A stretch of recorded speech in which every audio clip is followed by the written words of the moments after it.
Hello guys, welcome back to my YouTube channel. तो guys आज हम जस्ट लर्निंग पर करंट अफेयर 2025 जनवरी की बात करेंगे। और गाइज इस पे हम करंट अफेयर से रिलेटेड डेली अपडेट 7 AM पे मिलने वाला है। तो गाइज इस वीडियो को प्लीज़ जस्ट लर्न इंडिया को सब्सक्राइब, लाइक एंड शेयर ज़रूर कीजिए। तो गाइज आज हम करंट अफेयर बात करते हैं। वडनगर में जो विश्व स्तरीय पुरातत्व अनुभवात्मक और संग्रहालय का उद्घाटन, जैसे कि केंद्रीय संस्कृति मंत्रालय और गुजरात सरकार की ओर से वडनगर में एक अत्याधुनिक संग्रहालय और पुरातत्व अनुभवात्मक केंद्र का उद्घाटन किया, जिसमें से इस कार्यक्रम की अध्यक्षता केंद्रीय मंत्री और सहकारिता मंत्री श्री अमित शाह ने की। और इसमें गुजरात के मुख्यमंत्री श्री भूपेंद्र भाई पटेल और केंद्रीय शिक्षा मंत्री श्री धर्मेंद्र प्रधान के साथ केंद्र सरकार और गुजरात सरकार के कई वरिष्ठ अधिकारी भी मौजूद रहे। इस ऐतिहासिक परियोजना 2500 साल पुरानी परंपराओं की स्मरणीय स्तरीय और इतिहास को जीवंत करती है। रणनीतिक और तौर पर बेहद महत्वपूर्ण इस कार्यक्रम ने प्राचीन व्यापार मार्गों पर एक विश्वव्यापी समाज को बढ़ावा दिया है, जिसमें झलक शहर की वास्तुकला विरासत में साफ दिखाई देती है कि इनके जो क्रांति तोरल हटकेश्वर महेश्वर मंदिर है और शर्मिला झील और विभिन्न धार्मिक परंपराएं शामिल है। संग्रहालय की प्रमुख विशेषता शामिल है, जैसे उद्घाटन नेतृत्व, जिसमें केंद्रीय मंत्री श्री अमित शाह, मुख्यमंत्री श्री भूपेंद्र भाई पटेल और केंद्रीय मंत्री श्री धर्मेंद्र प्रधान द्वारा उद्घाटन किया गया। वडनगर गुजरात में स्थित 2500 वर्ष पुराने इतिहास वाले शहर के लिए जाना जाता है। वडनगर के इतिहास और संस्कृति विरासत को संस्कृति और प्रदर्शित करने का लक्ष्य संग्रहालय अवलोकन किया है, जिसमें से आधुनिक डिजाइन्स और तकनीकी विशेषता वाला एक आधुनिक संग्रहालय परिसर, जिसमें 9 थीमेटिक गैलरी के साथ 12,500 वर्ग मीटर का क्षेत्रफल शामिल है। 4,000 वर्ग मीटर की खुदाई स्थल शामिल है, जिसमें 16 से 18 मीटर तक गहराई पुरातात्विक अवशेष दिखाई देते हैं। परियोजना के लिए 298 करोड़ रुपए का निवेश, जिसमें 5 साल का परिचालन रखरखाव भी शामिल है। संग्रहालय संरचनाएं, इसमें मुख्य संग्रहालय भवन, जैसे कि कलाकृतियाँ और इंटरैक्टिव प्रदर्शन का व्यापक संग्रह रखता है। 50 मीटर का कनेक्टिव ब्रिज संग्रहालय भवन को खुदाई स्थल से जोड़ता है।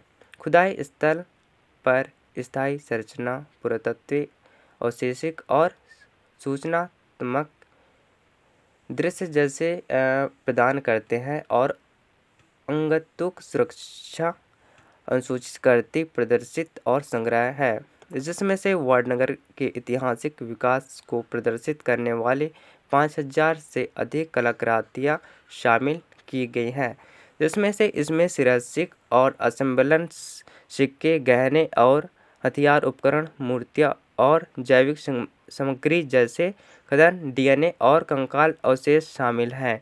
इसमें से संग्रहालय व्यापक और अंगतुक अनुभव के लिए एक भौतिक प्रदर्शनों को इसमें से डिजिटल और अनुभव के साथ जोड़ता है, जिसमें से इस शुरू में अनुभव और अंगतुक वडनगर के अस्तित्व का एक अनूठा अनुभव प्रदान करने वाले वॉकवे के माध्यम से पुरातात्विक अवशेषों के साथ सीधे जुड़ सकते हैं। पूर्व पहल, जैसे वडनगर के पुरातत्व पर आंतरिक सम्मेलन, जैसे कि डिक्शनरी चैनल द्वारा वडनगर के इतिहास को प्रदर्शित करने के लिए एक टेलीविज़न सीरीज शामिल किया गया है, जिसमें प्रेरणा स्कूल युवा वन को प्रेरित करते हुए वह भारत की विरासत के संरक्षण के केंद्रीय भविष्य के नेताओं को बढ़ावा देने के लिए उद्देश्य से एक शैक्षणिक कार्यक्रम किया है। मातृ संग्रहालय भारत में संग्रहालय विकास के लिए एक नया मानदंड और स्थापित करता है। अभी नौ डिजाइन जैसे कि आधुनिक तकनीक और भारत की साझा विरासत के संरक्षण के प्रति प्रतिबद्धता एकीकरण को उजागर करता है। संरक्षण विकास जैसे कि समाचार में क्यों वडनगर में प्रसिद्ध अनुभव संग्रहालय का उद्घाटन किया। जैसे उद्घाटन समाचार में ये है कि क्यों उद्घाटन किया, तो इसमें वडनगर पुरातत्व अनुभव संग्रहालय का उद्घाटन किया और जिसमें से उद्घाटन करने वाला केंद्रीय मंत्री और श्री अमित शाह और मुख्यमंत्री श्री भूपेंद्र भाई पटेल और केंद्रीय मंत्री श्री धर्मेंद्र प्रधान था। और कौन से स्थान में हुआ था? वडनगर, गुजरात में। और वडनगर का इतिहास क्या है? तो 2050 साल जो पुराना नगर था उसमें व्यापार मार्गों और संस्कृति विविधता के लिए इतिहास के रूप में महत्वपूर्ण किया गया। और कुल निवेश कितना हुआ था? 298 करोड़, जिसमें पूंजी लागत और 5 साल के संचालक एवं रखरखाव शामिल है,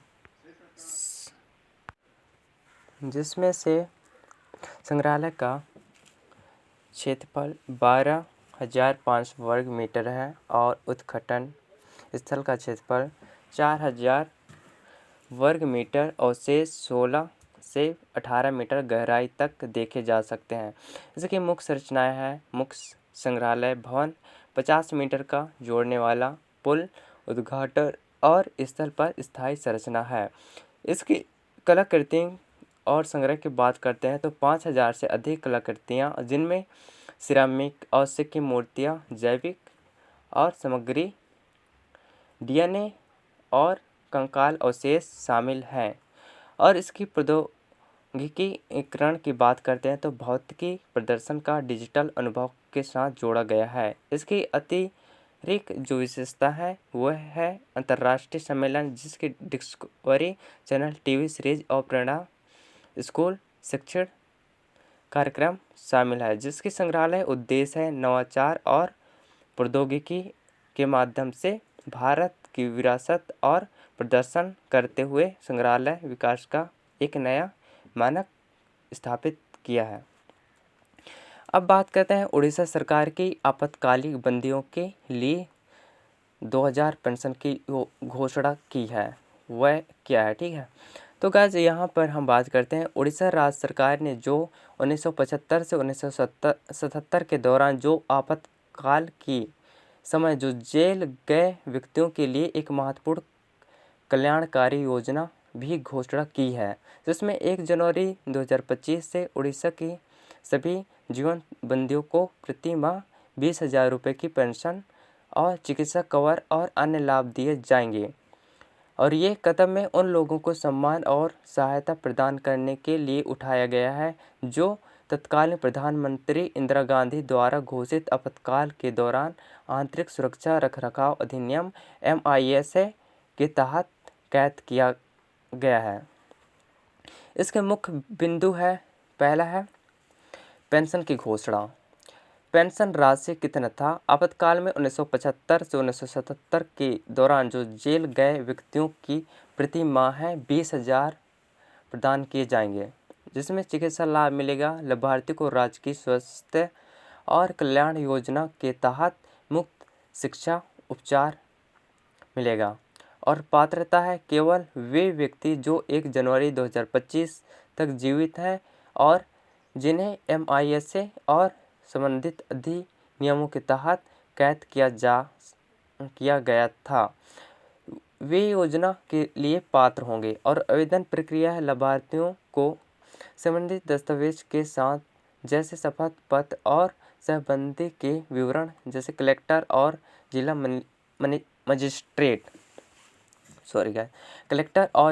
मजिस्ट्रेट को आवेदन करना होगा, जिसमें सरकारी समिति पात्र व्यक्तियों के चयन के लिए राज्य और जिला स्तर पर समितियों का गठन किया जाएगा और गठन किया गया है। आपातकाल का पृष्ठभूमि है 25 जून 1975 को जो घोषित आपातकाल के दौरान रणनीतियाँ विरोधी के व्यापक के रूप में गिरफ्तार की गई थी और कई लोग को बिना मुकदमे की कैद किया गया है, जिसमें समय रेखा है विवरण जैसे पेंशन प्रारंभिक तिथि 1 जनवरी 2025 से स्टार्ट है, जिसके घोषणा की तिथि है 13 जनवरी 2025। उड़ीसा के मुख्यमंत्री मोहन चरण मांझी द्वारा किया गया था। महत्व है यह पेंशन योजना उस व्यक्तियों के बलिदान की स्वीकार करती है जिन्होंने आपातकाल के विरोध किया और जेल गए। जैसे उड़ीसा सरकार की यह पहल इन व्यक्तियों का वित्तीय सहायता और चिकित्सा समर्थन प्रदान करती है, जिससे देशों की लोकतांत्रिक तने और योगदान की मान्यता दी गई है। मुख्य बिंदु जैसे क्यों समाचार में आया है ना, तो उड़ीसा सरकार का आपातकाल बंदियों ने 20,000 पेंशन की है और पेंशन राशि कितना था 20,000 रुपये। और चिकित्सा लाभ कौन व्यक्ति को मिलता है जो राष्ट्र शासन कल्याण योजना के तहत मुफ्त चिकित्सा उपचार किया है।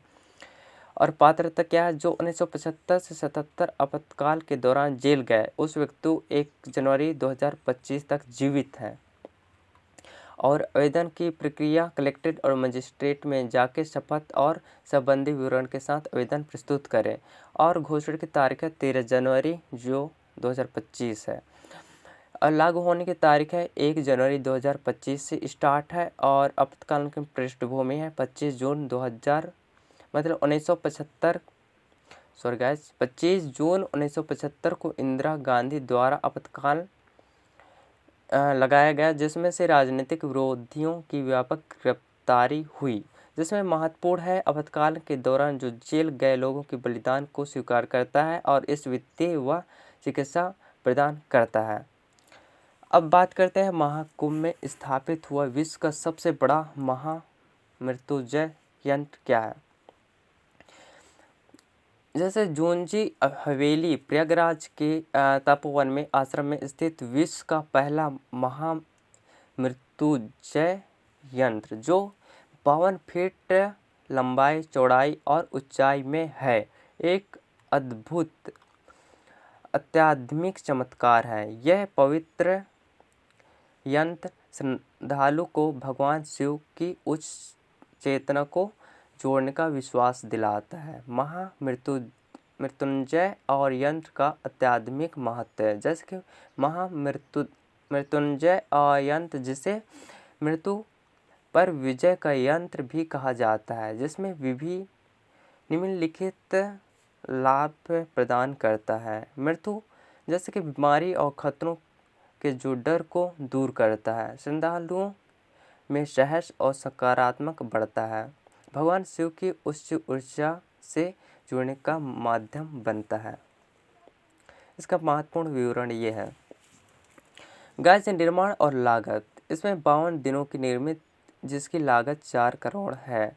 52 गुणे 52 गुणे 52 फीट पर परिपूर्ण चौकोर आकार है, जिसमें से मंत्रोच्चार और रुद्राक्ष स्थापना जैसे मकर संक्रांति 14 जनवरी 2025 से 151 आचार्यों द्वारा महामृत्युंजय मंत्र का जाप किया गया, जिसमें 11,11,11,000 और 111 पंचमुखी रुद्राक्षों को अभिमंत्रित कर निःशुल्क वितरण किया जाएगा, जिसमें से रुद्राक्ष प्राप्त करने के लिए भक्तों को आश्रम में अपना नाम और पता पंजीकृत करना होगा।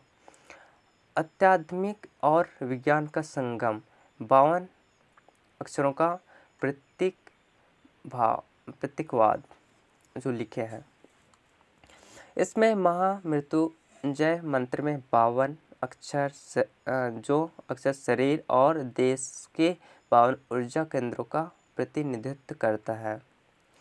यह 52 हिंदी वर्णमाला जैसे 52 ध्वनि से जुड़ा है, जो सनातन धर्म की नींव को दर्शाता है। यंत्र के वैज्ञानिक संरचना, जैसे यंत्र की डिजाइनिंग मेरुदंड स्पिनल कोलम का अनुकरण करती है और जो ऊर्जा प्रवाह का ब्रह्मांडीय और कनेक्टिविटी का प्रतीक है।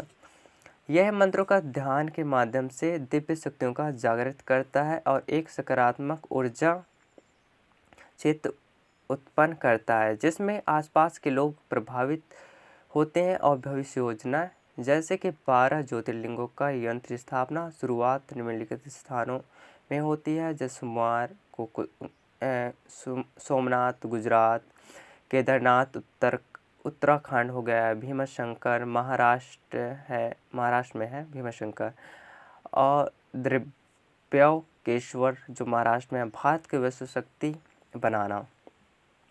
महत्व सजनत जी की अनुसार इन यंत्रों को उत्पन्न सकारात्मक ऊर्जा देता है। भारत को एक महाशक्ति और अग्रणी विश्व अर्थव्यवस्था बनाएगी। सनातन धर्म का परचम ऊंचा करेगी, जिसमें विश्व में आध्यात्मिक और सांस्कृतिक प्रभाव फैलेगा। यंत्र की जागृति। ज्योतिषाचार्य आचार्य हरे कृष्ण शुक्ल ने इसे ईश्वरीय आशीर्वाद प्राप्त करने के लिए रनवे बनाने जैसे बताया है।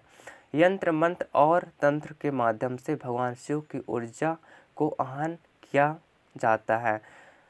संत जाप और ध्यान द्वारा यंत्र की शक्तियाँ सक्रिय करते हैं। अनुभव और अतिरिक्त जानकारी, जैसे कि सतगुरु माँ उषा जो महामृत्युंजय यंत्र और अनुभव संस्कृति से जुड़ी यंत्र जो एक ऊर्जा स्रोत बनाया, जो नकारात्मक ऊर्जा और सकारात्मक में बदला जा सकता है। उन्होंने कहा है कि यंत्र कई किलोमीटर तक सकारात्मक फैलता है, सभी प्रकार के नकारात्मक अवसाद को दूर करता है। जैसे श्रेणी विवरण। क्यों? तो झुंझी हवेली और प्रयागराज उत्तर प्रदेश के तपोवन आश्रम में 52 फीट विश्व का पहला महामृत्युंजय यंत्र स्थापित हुआ है। मात्र श्रद्धालु और भगवान शिव की उच्च चेतना में जोड़ता है। मृत्यु जैसे बीमारी और खतरों से दूर करता है। साहस और सकारात्मक और मानसिक स्वास्थ्य को बढ़ावा देता है।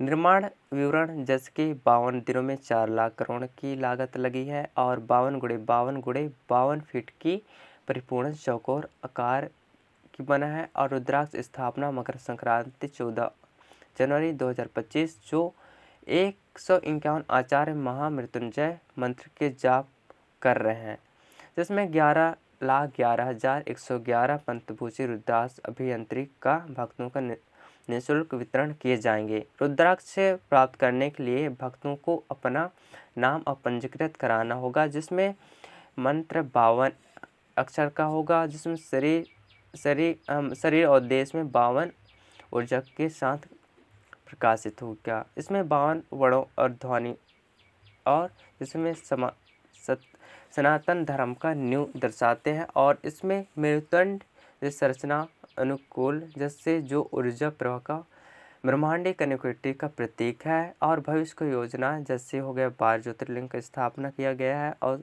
जिसमें कौन कौन सा मुख्य है, सोमनाथ में हुआ है, केदारनाथ और भीमशंकर और त्र्यंबकेश्वर जहाँ महाराष्ट्र है, जिसमें दिल्ली और अन्य प्रमुख स्थानों का विस्तार है।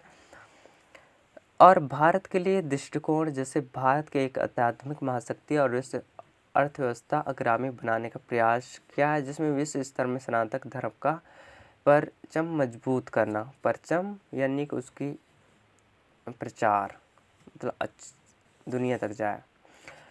यंत्र की जागृति, यंत्र मंत्र और तंत्र के माध्यम से जागृत, जैसे भगवान शिव की ऊर्जा आह्वान कर विश्व कल्याण सकारात्मक के लिए कार्य करता है।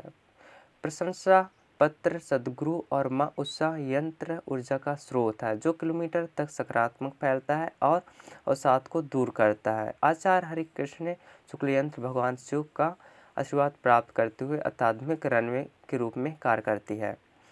अब बात करते हैं पिक्वी ने वित्त वर्ष 2025-24 और 25 के लिए जो भारत के आर्थिक अनुमानों को संशोधित किया उसके बारे में बात करते हैं।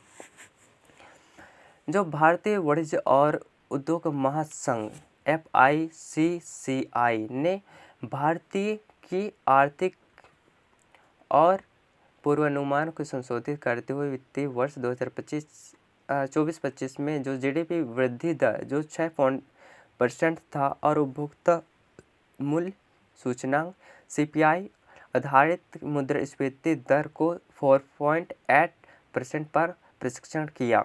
यह संशोधित वैश्विक अनिश्चितताओं का और घरेलू चुनौतियों के बीच में यह दृष्टिकोण दर्शाता है। GDP वृद्धि का परीक्षण क्या था? जो FICCI ने नवीनतम आर्थिक दृष्टिकोण से सर्वेक्षण जो दिसंबर 2024 में आयोजित किया गया था वो FY 2024-25 में भारत की GDP वृद्धि पूर्वानुमान को 6.4% तक घटा दिया, जो सितंबर 2024 में 7.0% थी। यह संशोधित FY 2024-25 में दर्ज 8.2% वृद्धि की तुलना में मंदी को दर्शाता है, मतलब मंदी। आर्थिक गति में वैश्विक अनिश्चितताओं और घरेलू चुनौतियों का प्रभाव इस गिरावट की प्रमुख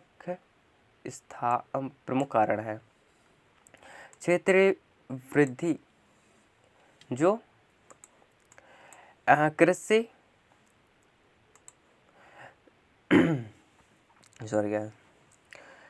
FY 24 या 25 में कृषि और समृद्धि गतिविधियों की वृद्धि दर 3.6% रहने की संभावना है। यह कुछ रूरल एरिया में जैसे कि खपत भावना को वित्तीय वर्ष पहली छमाही में प्रोत्साहित करेगी, जिसमें उद्योग सेवाएं और आधुनिक सेवा में क्रमशः 6.3% और 7.3% में वृद्धि अनुमान है, जिसमें सार्वजनिक पूंजीगत व्यय पुनर्स्थापित जो त्योहार मांग और मानसून के बाद औद्योगिक गतिविधियों का सुधार करेगा और गतिविधियों वित्त जैसे दूसरी छमाही में तेजी से आने वाले उम्मीदवार शामिल रहेंगे। जैसे मुद्रास्फीति रहेगा जो 2024-25 में जो CPI आधारित मुद्रास्फीति की दर 4.8% की अनुमान है और भारतीय रिजर्व बैंक के प्रशिक्षण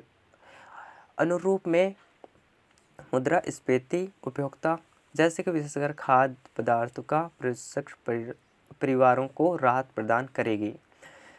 इसके निवेश और खपत गतिशीलता, इसके बुनियादी ढांचे की बात करें तो आवास और लॉजिस्टिक और सरकारी जो निवेश वृद्धि को बढ़ावा देने वाले मिलने की संभावना है। और हालांकि इसी निजी पूंजीगत व्यय भू राजनीतिक और अनिश्चितताओं जैसे घरेलू मांग की असमानता के कारण धीमी रहने की संभावना है। इसके उपभोक्ता और खर्च की वृद्धि की उम्मीद की गई है कि जो कृषि बेहतर स्थिति में भारतीय रिजर्व बैंक की संभावना मौद्रिक नरमी निचली ब्याज दरों की प्रशिक्षण होगी और इसमें उभरते अवसर जैसे कि रिपोर्ट्स की निर्माण इलेक्ट्रॉनिक्स और फार्मास्यूटिकल्स जैसे क्षेत्रों के संभावित अवसर पर रेखांकित किया जाएगा, क्योंकि वैश्विक आपूर्ति श्रृंखलाओं में चीन से दूर रहेगी और विदेशी जो प्रत्यक्ष FDI आकर्षित करने वाला भारत के निर्माण में प्रतिस्पर्धात्मकता को बढ़ाने के लिए लक्ष्य और नीतियों की महत्व में बदल दिया जाएगा। इसके वैश्विक आर्थिक परीक्षण जैसे वैश्विक अर्थव्यवस्था में अनिश्चितताओं और बावजूद लचीलापन जो दिखाई देता है। हालांकि क्षेत्रों में कई बीच में विचार में संभावना समान बनी हुई है, जो कुछ प्रमुख असमानताओं के कारण इसमें कमी और परिणाम स्वरूप विकास की समर्थन प्रदान करेगी। हालांकि ये भू राजनीतिक तनाव है जो व्यापार नीति जैसी कि जोखिम वैश्विक और परिदेशों में प्रभावित रहेगी। इसकी नीति सिफारिश की बात करेंगे, जो आगामी 2025-26 में जो बजट पेश की गई है उसको हम मद्देनज़र रखते हुए हम अर्थव्यवस्था और निजी खपत की पुनर्जीवित करने की वर्तमान में संरचना समीक्षा जैसे उपाय और सिफारिश करते हैं। हालांकि यह उपभोक्ता खर्च और बचत को बढ़ावा मिल सकेंगे और इसके अलावा वह कल्याणकारी जो कार्यक्रम में बुनियादी ढांचे में निरंतर निवेश को अवशेषित गति बनाए रखने के लिए उसे बताया गया है। इसके मुख्य बिंदु है, पहला है कि FICCI ने FY25 में GDP वृद्धि दर संशोधित किया है, जिसमें FY 2024-25 की GDP वृद्धि दर था 70%, जो घटकर 60.4% किया गया। जो FY 2024-25 के लिए जो खुदरा मुद्रास्फीति का अनुमान था, जो दर है 4.8%, जो RBI के लक्ष्य के अनुरूप है। वैश्विक और घरेलू कारक का प्रभाव, जैसे कि हो गया वैश्विक अनिश्चितताओं के घरेलू चुनौती के कारण वृद्धि प्रभाविता। अब बात करते हैं कृषि क्षेत्र की वृद्धि की अनुमान और FY 2025-24-25 में वृद्धि जो कृषि की दर है 3.6% अनुमानित है। गैज यहाँ आधुनिक क्षेत्र की वृद्धि के अनुमान की बात करें तो ये FY 2024-25 में आधुनिक वृद्धि दर 6.3% रहने का अनुमान है। सेवा क्षेत्र की वृद्धि का अनुमान FY 2024-25 में सेवा क्षेत्र की वृद्धि 7.3 अनुमानित है और उपभोक्ता खर्च का परिदृश्य कृषि क्षेत्र की रिकवरी को उपभोक्ता खर्च को सुधार की उम्मीद है। सरकार के निवेश की ये बात करें तो बुनियादी जो ढांचे हैं अवश्य की सरकारी निवेश और वृद्धि को बढ़ावा देता है। निजी पूंजीकृत व्यय जैसे कि सुस्ती को जोखिम और भू राजनीतिक अधिकताओं को कारण निजी पूंजीगत व्यय कमजोर रहने की संभावना है। FICCI के आर्थिक दृष्टिकोण में सर्वेक्षण FY 2024-25 की जो अनुमान की बात करें तो दिसंबर 2024 में सर्वेक्षण किया जाएगा और किया गया है। मतलब अनुमानित के अनुसार दिसंबर में मतलब 24 में किया गया है। वैश्विक आर्थिक पर्यवेक्षण जैसे इसके लचीलेपन यथा संबंधित आसमान बनी रहेगी। अब बात करते हैं महाकुंभ 2025 में जो थाली एक थैला अभियान शुरू किया है वो क्या है। हम महाकुंभ 2025 के अनुकूल जो बनने वाले से जो स्वयं सेवक संघ जो वन प्लेट वन बैंक अधिनियम की शुरुआत की है। इस पहल में उद्देश्य विश्व की सबसे बड़े धार्मिक आयोजन में प्लास्टिक मुक्त बनाना है, जिसमें आयोजन अभियान गाइस इस महाकुंभ के तौर पर ये किया गया है कि इस अभियान के तहत जो भी पन्नी यूज होता रहा वो एक कह जाए तो कागज़ प्लास्टिक की जगह पे कागज़ को बढ़ावा देना है, जिसमें प्लास्टिक की जो वृद्धि दर है वो घट जाए और जो आने वाले पशु पक्षी जैसे हर प्राणियों को नुकसान न पहुँचे और ये इसको नष्ट करने की एक प्लास्टिक मुक्त समाज बनाना है, जिसमें सामूहिक प्रयास जैसे छोटे बदलाव जैसे कपड़े बैग पुनः उपयोग होने वाले बर्तनों और पर्यावरण के लिए बड़ा योगदान दे सकते हैं। प्रमुख RS नेताओं का समर्थन ये है कि जो राजेंद्र सक्सेना RS क्षेत्र मार्ग है, जो रमेश कुमार का, इन नेताओं ने धार्मिक आयोजन को पर्यावरण जो चेतना को बढ़ावा देने के लिए टिकाऊ प्रस्थान और अपनाने का आवश्यकता पर बदल दिया गया है। मुख्यमंत्री योगी आदित्यनाथ भी ये अपील किया है कि मकर संक्रांति महाकुंभ के पहले अमृत स्नान 14 जनवरी अवसर पर उत्तर प्रदेश मुख्यमंत्री योगी आदित्यनाथ ने भक्तों को शुभ कामनाएं देते हुए पर्यावरण की अनुकूल प्रथाओं को अपनाने का अपील किया है। उन्होंने प्लास्टिक को उपयोग बंद करने का अस्थायी विकल्प को अपनाने पर जोर दिया है। उन्होंने कहा है कि मुख्यमंत्री ने कहा है कि महाकुंभ की अत्याधुनिक और संस्कृति आयोजन जैसे पर्यावरण का गहरा प्रभाव डालता है। इससे प्लास्टिक मुक्त रखना हमारी जिम्मेदारी है।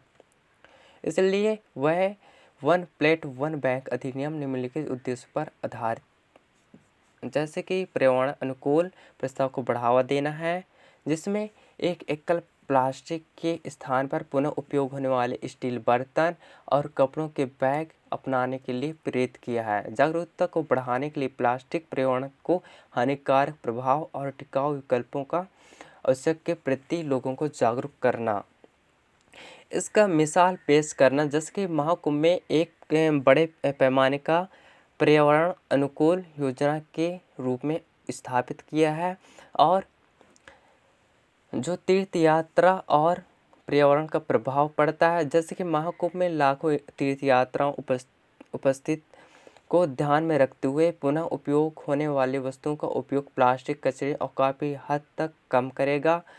RSS इस पहल के माध्यम से तीर्थयात्रियों को पर्यावरण संरक्षण का प्रति जिम्मेदारी का भाव विकसित करना चाहता है।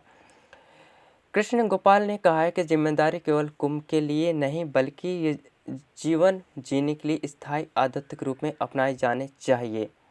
अब बात करते हैं स्वदेशी 6GB ऑप्टिकल जो चिप सेटिंग के लिए C.IIT बॉम्बे एकजुट। भारती ने अगली बार दूरसंचार तकनीक के महत्वपूर्ण प्रगति की है। इस दिशा में centre for development of telematics C. और भारतीय प्रौद्योगिकी संस्थान बॉम्बे IIT की बॉम्बे ने उच्च बैंडविड्थ 6GB वायरलेस के लिए किया गया है। और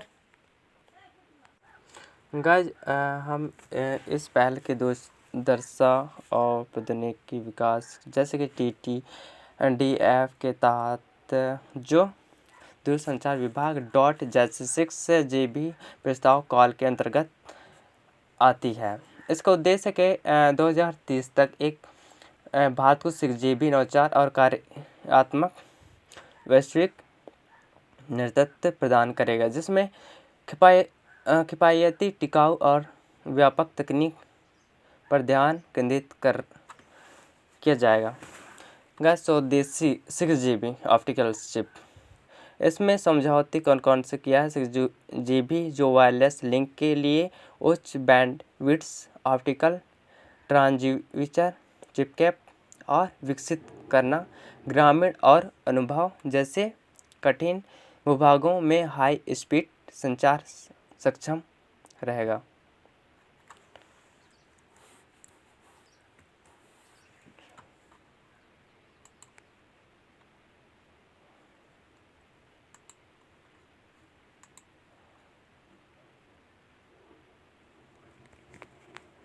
अब गाइज हम बात करते हैं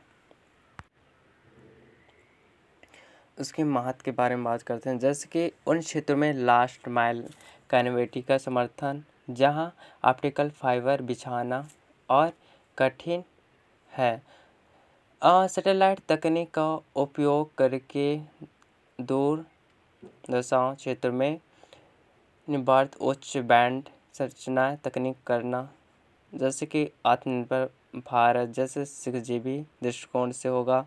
इसकी दूरसंचार विभाग और TTFT 6GB प्रस्ताव काल के अनुसार ये विकसित कर देता है और चिपसेट की अनुप्रयोग जैसे 6GB प्रौद्योगिकी के लिए एक फ्री स्पेस कोहरे ऑप्टिकल्स लिंक सक्षम करेगा। ग्रामीण और दूरसंचारों क्षेत्रों जैसे हाई स्पीड इंटरनेट उपलब्ध कराना और सैटेलाइट समर्थन के माध्यम से चुनौतीपूर्ण भूभागों की मजबूत कनेक्टिविटी को प्रदान करेगा। और संरक्षित पक्ष जैसे उनके योगदान दूरसंचार विभाग के तहत ये अनुसंचार एक विकास केंद्र में 6 GB अनुप्रयोग के लिए स्वदेशी दूरसंचार को हार्डवेयर विकसित करने के केंद्रित IIT बॉम्बे जैसे दूरसंचार क्षेत्र में अनुसंचार विकास जो क्षमताओं को मजबूत करने के लिए सहयोग प्रदान करेगा। इसकी जो अनुष्ठान प्रोफेसर सुलभ गुप्ता के नेतृत्व में किया गया है। इसका टिप्पणी है जो इस प्रकार है। इसका डॉक्टर राजकुमार उपाध्याय जो CCO C. है और भारत की